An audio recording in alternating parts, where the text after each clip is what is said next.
Hello everybody, back again with another review video, and today's review is over the DC Multiverse McFarlane Collector Edition grid. Now I know absolutely nothing about this character, but I do think he is a very looking character, and just honestly just looking at the art already on the card is really making me interested even more. But let's get into the actual packaging. As you can see, you got 12 plus here at the top, just like every other McFarlane figure. And then you have 22 moving parts as well. Same common trend with every other McFarlane figure. And then here on the side, as you can see, you get the McFarlane Collector Edition grid from foreverevil. So actually I remember that was actually from that Owlman, which was, I forgot, released last year or earlier this year and was a Walmart exclusive. I remember that 100%. And it is a number 29 in the collector edition line. Now getting into the art I was talking about, I mean, just look at that art. That's fantastic. I know I kind of just go crazy about the art sometimes, but I think this is just very nice. I like all the colors, like seeing the character kind of in his full glory, or its full glory, however you want to go about it.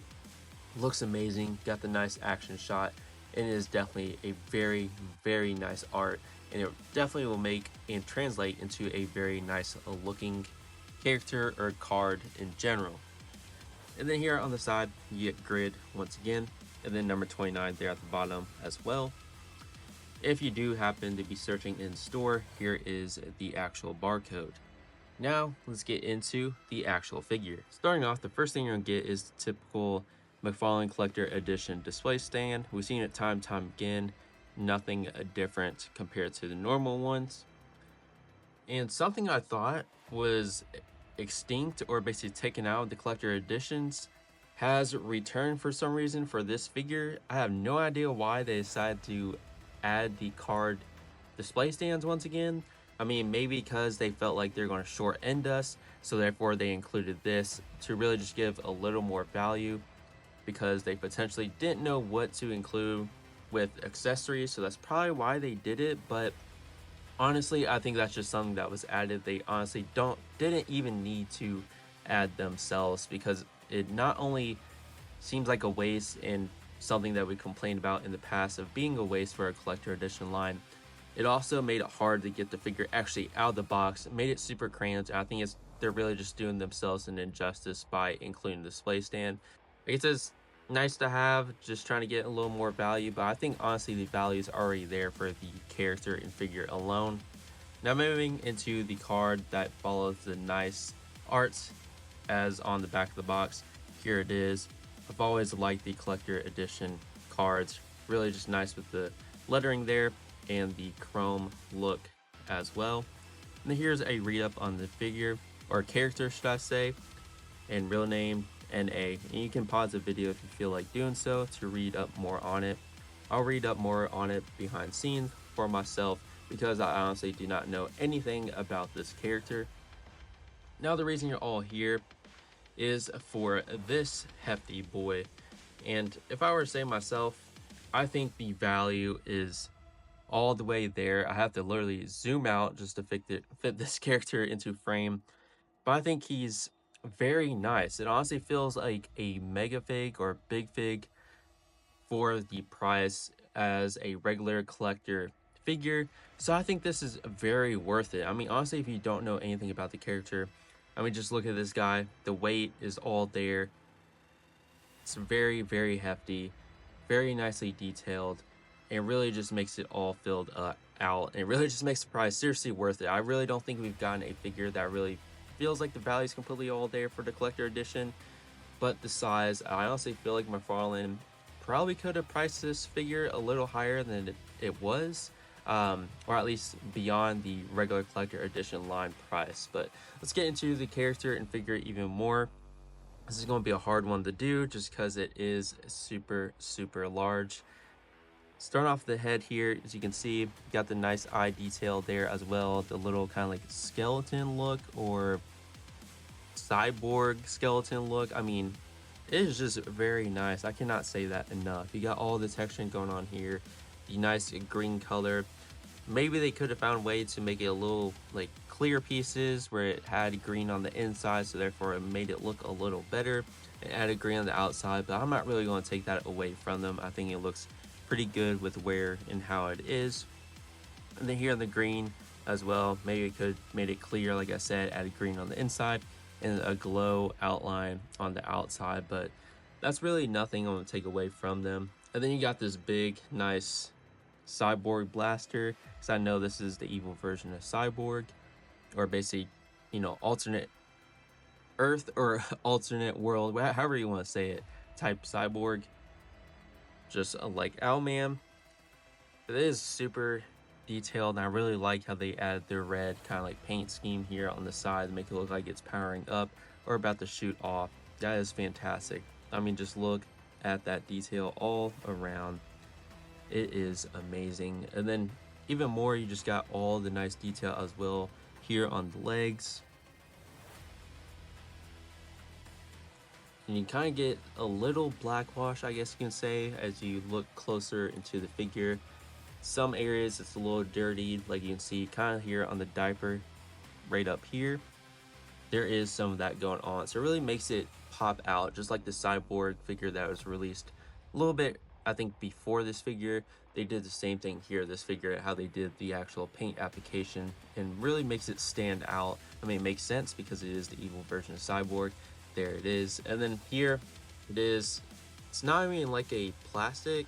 I don't even think it's a soft plastic. It's kind of like not the hardest plastic in the world, but it's definitely not soft. And then as you can see, it looks like that you can partially take it out from the back right there to adjust it, but that is something you may have to pop back in yourself or even warm up. Let me try to put it in there since that's how it's supposed to be.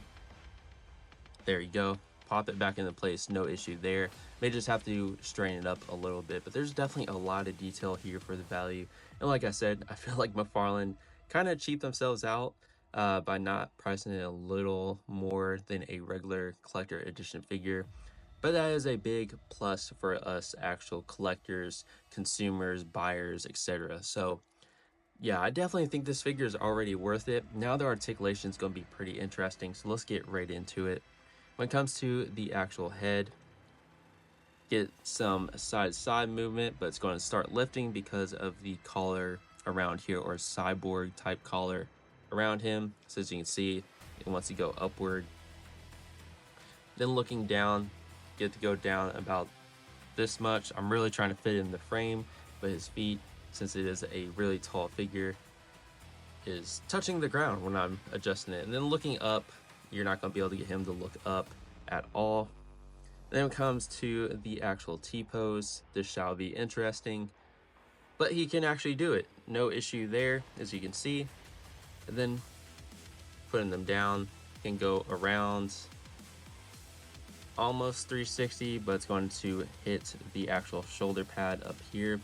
Kind of went off camera for that, so I'll show it. So you have to have the arm kind of outward in order to go all the way around, unless you want to pull it out from the back and then try to get to go that way. And then when it comes to the bicep cut, because there is a bicep cut, there you go. No issue there, not too loose, not too tight. And when it comes to the actual elbow, see what they did here, trying to figure it out. Looks like you should, actually you're not going to be able to, because of the bicep being so large. This is going to interfere with it, so that is something to think about. Let me try this arm, see if it's any different or if it'll interfere. Kind of interfering as well, so it looks like that's about all you're going to be able to get, which is about 90 degrees, which may or may not be enough for some, but for a big hefty figure like this, I think it is reasonable. And obviously I can't really try doing the wrist for this because there is no alternate hand to replace it. It is just that. But when it comes to this hand, be able to rotate it 360, no issue there. And then when it comes to upper and down, let me try to do it. It's like you're probably gonna have to adjust the little joint piece a little bit because it will potentially interfere with the actual hand. I gotta keep remembering to readjust it since it is a big figure. But there you go, about 90 degrees there. And then going up, you're not going to be able to really get it unless you rotate it again because of this being in the way. That's just something that is going to be there. It's not like a big flaw because it is a part of the actual figure or character. And then full rotation here, as you can see, bicep crunch going back about that much, so pretty much not much at all, as you can see. And then going forward about this much. There you go. Then down lower, here you go, full rotation as well. Then when it comes to the actual splits, let me move the arm out of the way. So surprisingly enough, looks like it does the splits decently well, although this is kind of interfering with the diaper. As you can see, it folded upward. So probably have to get that back into place. There you go. Just had to push it into it a little more. There you go. Seems to be that it wasn't pushed in all the way. So that's something you may have to do on your own. Try and do it right here on screen. But yeah, that's probably something you're going to have to do on your own, is push it in a little bit, because for some reason it seemed like it came a little loose. And when it comes to the actual legs going forward, be able to get it about that much. And then going backward. See, there you go, popped out of place, as you can see from both areas right here and right here when trying to move it backward.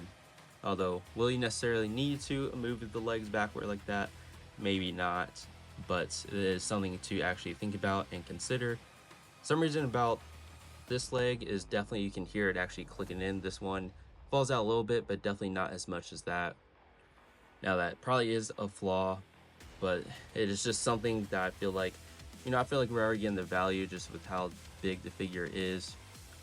So I don't really have a huge issue. And when it comes to the knee, about 9 degrees like that, it's not really going to be able to fold up anymore because there is not an indentation to bend up from this area right here for the lower leg.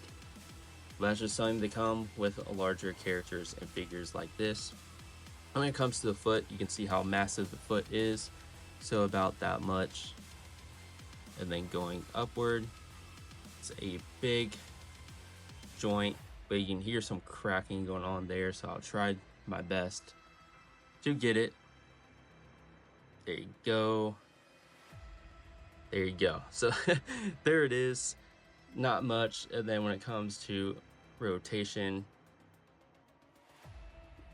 not much going side to side either because of the lower part of the leg. And then when it comes to toe articulation, that's about as much you're going to get. So definitely seems to be a lot more articulation issues when you get to the lower legs here. Other than that, let me get into my final thoughts on this figure. When it comes to this figure, I definitely think the value is all there. If I'm being honest, the price of just a regular collector edition figure for this figure is definitely a huge, I guess you can say, big plus for us consumers. I definitely think the value is all there, especially when you consider how massive, how hefty this figure is, the black wash going on, and just all the details all around. I know it is a cyborg related character, or I'll say evil version of him, so it makes sense why all the details there, but definitely they went an extra mile. I think it's fantastic. Definitely fits the McFarlane aesthetic when it comes to the actual character alone.